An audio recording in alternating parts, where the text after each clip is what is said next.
Hey crafty friends, it's Chris from Daily Dose of DIY, and today I'm here to help you conquer your Cricut. I've talked to so many of you that have bought Cricuts or been given a Cricut and you're just afraid to use it.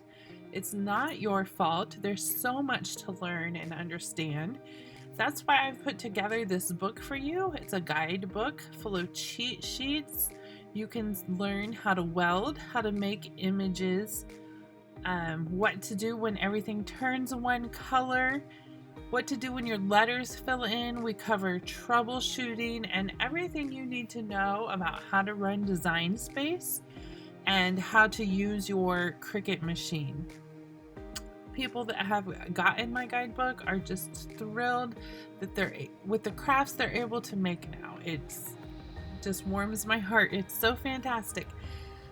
So this guide you can print. It's 109 pages. You can put it in a binder, add your Post-it notes, make your own notes. I'll show you how to make reusable stencils, how to do some knockout designs, layer vinyl, almost anything you can imagine. Once you make it through this book, you'll have the knowledge you need to make almost any craft with your Cricut.